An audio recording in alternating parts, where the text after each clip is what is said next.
Hello students, welcome back to my channel mastering education today. आज की video में हम बात करने वाले हैं इग्नू के पीएचडी एडमिशन्स के बारे में। Hello students, welcome back to mastering education today. आज के इस डिटेल्ड वीडियो में हम बात करेंगे इग्नू के पीएचडी एडमिशन 2025 के कंप्लीट गाइड के बारे में। क्या एलिजिबिलिटी है, एडमिशन प्रोसेस क्या है, कितनी सीट्स अवेलेबल हैं और क्राइटेरिया क्या होगा।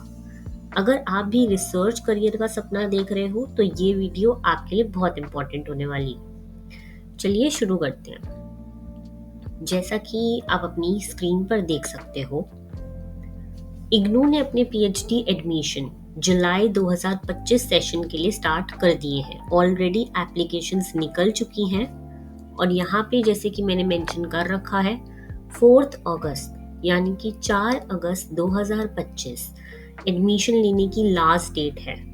यहाँ पे मैंने आपको लिंक भी दे दिया है। आप इस लिंक को मैं नीचे डिस्क्रिप्शन बॉक्स में भी अटैच कर दूंगी।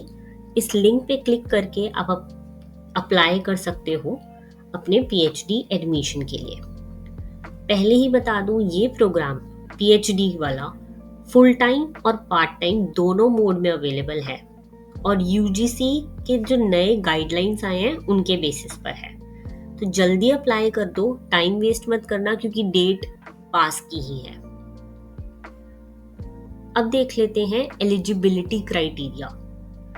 एलिजिबिलिटी को लेकर काफी कंफ्यूजन था और वैसे भी काफी कंफ्यूजन रहता है क्योंकि नहीं पता कि कौन अप्लाई कर सकता है, नेट जरूरी है कि नहीं। तो ये सब कंफ्यूजन को दूर करने के लिए मैंने आपको सब कुछ यहाँ पे इंग्लिश में मेंशन कर दिया है। मैं एक बार सारे पॉइंट्स आपको 1 बाय 1 समझा देती हूँ। इग्नू के पीएचडी के लिए आपके पास इनमें से कोई भी क्वालिफिकेशन होनी चाहिए। इन सब में से कोई एक क्वालिफिकेशन होनी चाहिए, सारी नहीं, कोई भी एक। सबसे पहले देख लेते हैं, आपके पास मास्टर्स डिग्री तो होनी ही चाहिए, that is like compulsory.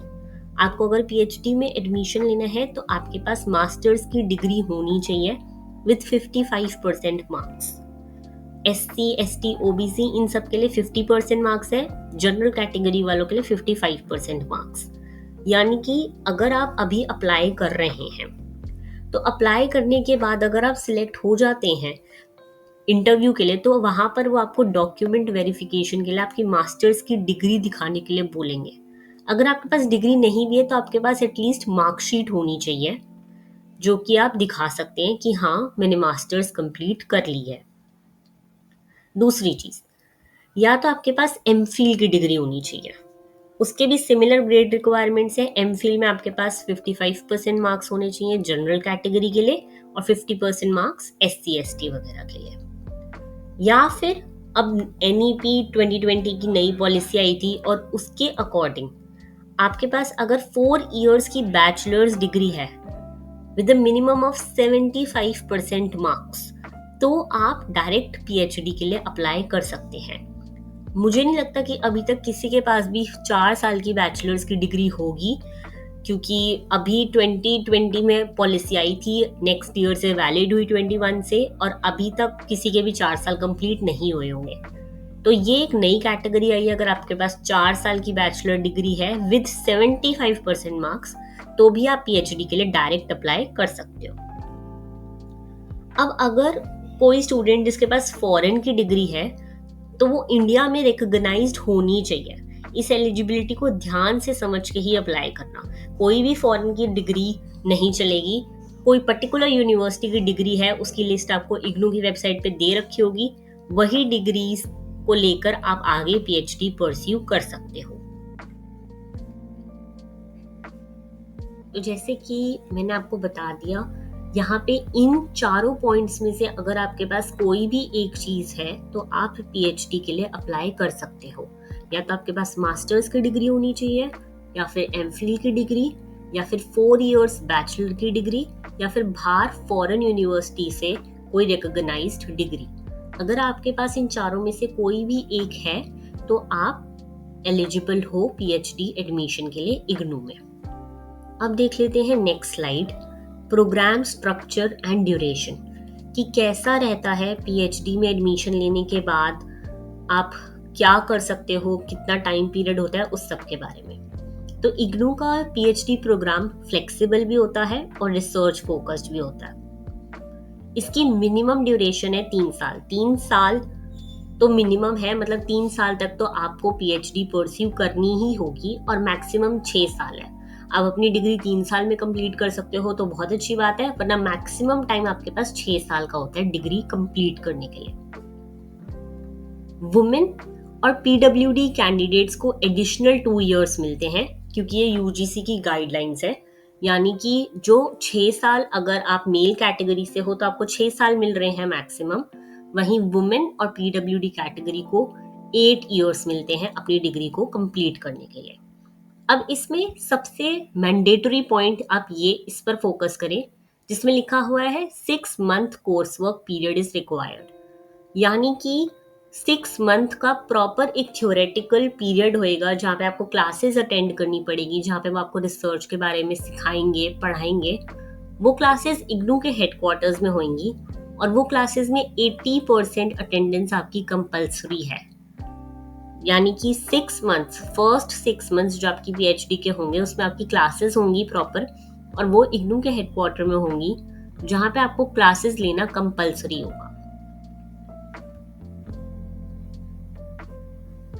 IGNOU आपको कोई भी हॉस्टल की फैसिलिटी प्रोवाइड नहीं करता है। आपको अपने अकोमोडेशन का और अपने रहने का खुद देखना पड़ेगा। कोई भी हॉस्टल की फैसिलिटी आपको इग्नू में नहीं मिलती है। और जो भी पार्ट टाइम एप्लीकेंट्स हैं जो फुल टाइम पीएचडी परस्यू नहीं कर रहे और सिर्फ पार्ट टाइम कर रहे हैं, उनको अगर वो किसी एम्प्लॉयमेंट में है, किसी कंपनी में है या कोई और कोर्स कर रहे हैं, तो उनको वहां से अपना नो ऑब्जेक्शन सर्टिफिकेट यानी कि एनओसी लाकर देनी पड़ेगी जब वो इस प्रोग्राम यानी कि पीएचडी प्रोग्राम में एडमिशन लेते हैं। अब नेक्स्ट बात कर लेते हैं एप्लीकेशन एंड फी डिटेल्स के बारे में। इग्नू के पीएचडी फॉर्म को भरने का प्रोसेस ऑनलाइन है। सिर्फ ऑनलाइन ही आप अप्लाई कर सकते हो, कोई भी ऑफलाइन एप्लीकेशन नहीं होता, कहीं जाकर एप्लीकेशन नहीं भरना होता। इग्नू का जो भी प्रोग्राम आपको पीएचडी एडमिशन करवाना है उसके लिए आपको ऑनलाइन ही फॉर्म भरना है। तो ऑनलाइन एप्लीकेशन की फीस आपकी 1000 रुपीज है, जो नॉन रिफंडेबल है। यानी कि अगर आप एलिजिबल होते हो या नहीं भी होते, अगर आपको आपकी एप्लीकेशन एक्सेप्ट नहीं होती तो भी ये 1000 रुपीज आपको वापस नहीं मिलेंगे। ठीक है, जो भी कैंडिडेट है वो सिर्फ एक ही सब्जेक्ट के लिए अप्लाई कर सकता है। तो अपना सब्जेक्ट को सोच समझ के चूज करना कि आपको किस में पीएचडी करनी है, कौन सा आपका सब्जेक्ट है। आप सिर्फ एक ही सब्जेक्ट के लिए अप्लाई कर सकते हो। नेक्स्ट पॉइंट है कि एलिजिबिलिटी क्राइटेरिया को अच्छे से वेरीफाई करना अप्लाई करने से पहले, वरना ये आपके 1000 रुपीज वेस्ट हो जाएंगे। जो मैंने पहले की स्लाइड्स में आपको एलिजिबिलिटी क्राइटेरिया बताया है, आप देख लेना। अगर आपके पास उन चारों चीजों में से कोई एक चीज है तो ही आप अप्लाई करना, वरना अप्लाई करने का कोई फायदा नहीं है। फॉर्म भरने के बाद उस फॉर्म को डाउनलोड करके रख लेना। जब आप ऑनलाइन अप्लाई करोगे तो लास्ट जब आप पे कर दोगे 1000 रुपीज, तो उसको डाउनलोड करके सेव करके रख लेना, क्योंकि हो सकता है आगे जाके जब वो इंटरव्यू के लिए बुलाएं तो वो फॉर्म आपको दिखाना पड़ेगा। मैं फिर से बता दूं कि सिर्फ ऑनलाइन एप्लीकेशन ही फिल होंगी, कोई भी ऑफलाइन प्रोसेस नहीं होता पीएचडी प्रोग्राम में एडमिशन लेने का इग्नू की तरफ से। ठीक है, अब हम आ जाते हैं नेक्स्ट स्लाइड पे, जो कि है एडमिशन की कैटेगरीज। ठीक है, कि एडमिशन 2 कैटेगरीज में होएगा इग्नू में, यानी कि 2 कैटेगरी में स्टूडेंट्स को डिवाइड करा जाएगा कि उनको इंटरव्यू किस बेसिस पे देना होगा। उसमें 2 कैटेगरीज है। पहली आ जाती है कैटेगरी ए, ठीक है, जिसमें अगर आपका यूजीसी नेट क्वालिफाई होया है जेआरएफ के साथ, अगर आपका नेट का भी क्वालिफिकेशन हुआ है और आपको जेआरएफ भी मिला है, तो ये आ जाती है फर्स्ट कैटेगरी। इसमें आपको डायरेक्टली इंटरव्यू के लिए बुलाया जाता है और फाइनल सिलेक्शन सिर्फ आपके इंटरव्यू के बेसिस पे होता है। ठीक है, कैटेगरी बी आ जाती है यूजीसी नेट विदाउट जेआरएफ। इनका सिलेक्शन यूजीसी नेट के स्कोर और इंटरव्यू दोनों के बेसिस पर होता है। ये उस कैटेगरी के बच्चे जिनका नेट तो क्वालिफाई हो गया लेकिन उन्हें जेआरएफ नहीं मिला। इसमें 70% आपका यूजीसी नेट का स्कोर होता है और 30% आपका इंटरव्यू परफॉर्मेंस। तो इन 2 कैटेगरीज में स्टूडेंट्स को डिवाइड करा जाता है और उस हिसाब से इंटरव्यू के बाद उनका रिजल्ट निकाला जाता है। अब आ जाते हैं नेक्स्ट स्लाइड पे, दैट इज इंटरव्यू प्रोसेस। अच्छा, मैं आपको एक और चीज बता दूं एडमिशन कैटेगरी में, अगर आपका नेट क्लियर हो गया है और आपको जेआरएफ नहीं मिला तो भी आप अप्लाई कर सकते हो, ठीक है? क्योंकि चांसेस हैं कि आपका स्कोर बहुत अच्छा रहा हो बट फिर भी जेआरएफ नहीं मिला क्योंकि आपका कैटेगरी नहीं थी, और आपका इंटरव्यू बहुत अच्छा जाता है तो भी आप अप्लाई कर सकते हो। अब नेक्स्ट आ जाते हैं इंटरव्यू प्रोसेस पे कि कैसा रहता है इंटरव्यू प्रोसेस, इंटरव्यू में क्या चीजें पूछते हैं, क्या रहता है। पीएचडी का सबसे क्रूशियल स्टेज है इंटरव्यू। ये होगा इग्नू के हेडक्वार्टर्स में न्यू दिल्ली में, और आपको ओरिजिनल आईडी प्रूफ लेके जाना होगा, ठीक है? आपका कोई भी ऑनलाइन इंटरव्यू नहीं होगा, हेडक्वार्टर पे जाके आपका इंटरव्यू होगा। वहां पे जाके आपका सिलेक्शन सारा आपके इंटरव्यू के बेसिस पे होता है। तो मैं आपको बता दूं, वहां आपको अपने ओरिजिनल आईडीज भी लेके जानी होंगी, जो भी आपने एप्लीकेशन फॉर्म में अटैच करी है, आपकी मास्टर्स की डिग्री, मार्कशीट, आधार कार्ड, जो भी कुछ आपने अटैच करा होगा उस सब को आपको ओरिजिनल डॉक्यूमेंट्स लेके जाने होंगे इंटरव्यू के टाइम पे, ठीक है? अब देखो, 40% होता है रिसर्च मेथोडोलॉजी के बेस पे।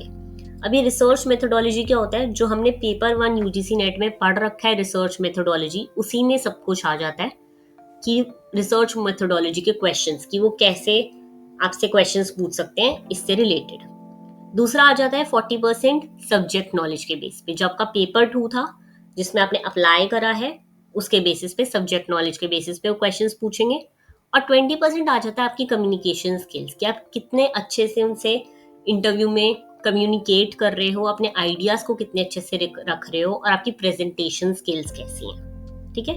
तो अपने रिसर्च कॉन्सेप्ट्स, सब्जेक्ट्स की थ्योरी और कम्युनिकेशन प्रैक्टिस करना शुरू कर दे। ये इंटरव्यू आपका रिसर्च एप्टीट्यूड जज करेगा कि कितना आपको रिसर्च करने में इंटरेस्ट है, आपका रिसर्च का टॉपिक कैसा है, ये सब आपको हेल्प करेंगे आपके इंटरव्यू में। अब नेक्स्ट आ जाते हैं सीट अवेलेबिलिटी पे। सीट अवेलेबिलिटी का काफी लंबा रेफरेंस दे रखा है इग्नू की वेबसाइट पे, जो उन्होंने पीएचडी का नोटिफिकेशन निकाला है। यहाँ पे मैंने कुछ मेजर जो सब्जेक्ट्स हैं उनका मैंने आपको बता दिया है। हर साल 30+ सब्जेक्ट्स में पीएचडी सीट्स ऑफर करते हैं इग्नू वाले, और यहाँ पे मैंने आपको कुछ का बता दिया कि ऑलरेडी कितनी सीट्स ऑफर हो रही हैं। मैंने नीचे लिंक डाल दिया डिस्क्रिप्शन बॉक्स में, जिसमें आप खोलकर पीएचडी का नोटिफिकेशन देख सकते हैं और देख सकते हैं कि कौन से सब्जेक्ट में कितनी सीट्स ऑफर हुई हैं, जनरल वालों को, एससी एसटी और जितनी भी कैटेगरीज हैं उन्हें। तो आप वो वाला नीचे से लिंक खोलकर नोटिफिकेशन देख लेना, देखने के लिए कि आपका कौन सा सब्जेक्ट है और उसमें कितनी सीट्स अवेलेबल है। ये देखना बहुत जरूरी है क्योंकि यही आपको डिसाइड करने में मदद करेगा कि किस सब्जेक्ट में कंपटीशन कितना है, ठीक है? अब नेक्स्ट आ जाते हैं फाइनल सिलेक्शन एंड रिजर्वेशन पे। फाइनल सिलेक्शन जो होता है एक कंबाइंड मेरिट लिस्ट के थ्रू होता है, जिसमें कैटेगरी ए जो हमने बात करी थी और कैटेगरी बी दोनों का स्कोर्स कंसिडर किया जाता है। एक ही लिस्ट निकलेगी जिसमें सारे बच्चों का नाम होगा जो सिलेक्ट हुए हैं, कोई अलग अलग कैटेगरी वाइज नहीं आएगा। इसमें रिजर्वेशंस भी रखे जाते हैं, एससी एसटी के जितने रिजर्वेशंस गवर्नमेंट ने बोले हुए हैं, जितनी सीट्स उन्हें मिलनी चाहिए उसके बेसिस पे भी आता है ये। इसमें पीडब्ल्यूडी का भी रिजर्वेशन होता है 5% का, तो 5% सीट्स उनके लिए होती है, ठीक है? और ये जो कंबाइंड मेरिट लिस्ट निकलती है ये ऑफिशियली इग्नू की वेबसाइट पे निकलती है, तो आप वहां पे जाकर देख सकते हैं कि आपका नाम लिस्ट में है कि नहीं, ठीक है? कोई भी आपको ईमेल नहीं आएगा, कोई कॉल नहीं आएगा, कोई मैसेज नहीं आएगा। जब भी रिजल्ट आएगा तो इग्नू की वेबसाइट पे आएगा। अब नेक्स्ट देख लेते हैं, मैं अपनी पर्सनल कुछ टिप्स दे देती हूँ अगर आपको इंटरव्यू के लिए प्रिपेयर करना है। देखो, सबसे पहले तो अपनी रिसर्च मेथोडोलॉजी के बेसिक कॉन्सेप्ट्स को रिवाइज कर लो, जो आपने यूजीसी नेट प्रिपेयर करते वक्त पढ़े ही थे पेपर 1 में, और कुछ बच्चों ने पेपर 2 में भी पढ़े होंगे, तो वो सारा कुछ आप रिवाइज कर लो अच्छे से। अपनी सब्जेक्ट जो आपका पेपर 2 है या फिर जिसमें आप रिसर्च परस्यू करना चाहते हैं, उस सब्जेक्ट को बहुत अच्छे से समझ लेना। प्रैक्टिकल क्वेश्चंस पूछे जाते हैं, ईयर वाइज या फिर ये बुक किसने लिखी थी ऐसा करके कोई क्वेश्चंस नहीं पूछे जाते। प्रैक्टिकल चीजें पूछते हैं, वो आपका रिसर्च प्रपोजल से रिलेटेड चीजें पूछ लेंगे। और एक ये चीज मैं लास्ट पॉइंट में लिखी हुई है कि draft a rough research proposal. आपको किस चीज में रिसर्च परस्यू करनी है इस बारे में एक रिसर्च प्रपोजल ऑलरेडी लिख के रख लो। मैंडेटरी नहीं है, वो वहां जाके मांगेंगे नहीं, बट अगर आप एक रिसर्च प्रपोजल प्रेजेंट करते हो तो आपका एक अपर हैंड आ जाता है। तो मैं आपको यही सलाह दूंगी कि प्लीज रिसर्च प्रपोजल तैयार करके रखना कि आपको किस फील्ड में रिसर्च करनी है, क्या टॉपिक पे रिसर्च करनी है, और उसका एक रफ आइडिया बना के रखना। ठीक है। इंटरव्यू के लिए कॉन्फिडेंट रहो, कम्युनिकेशन की प्रैक्टिस करो, और कोई भी डाउट हो तो आप इस ईमेल पे जाकर इग्नू वालों को मैसेज या ईमेल लिख सकते हैं। और यहाँ पे एक और मैंने लिंक दिया है, वो कोऑर्डिनेटर्स का पेज है, जो जो सब्जेक्ट के कोऑर्डिनेटर अवेलेबल हैं आप उनको भी मैसेज कर सकते हो। अगर आपको ये वीडियो हेल्पफुल लगी हो तो प्लीज़ लाइक करो, कमेंट करो और सब्सक्राइब करना मत भूलना। अगर आपके कोई भी डाउट्स हो तो नीचे कमेंट सेक्शन में क्वेश्चन पूछ लेना, मैं उसी टाइम आंसर कर दूंगी। Thank you so much.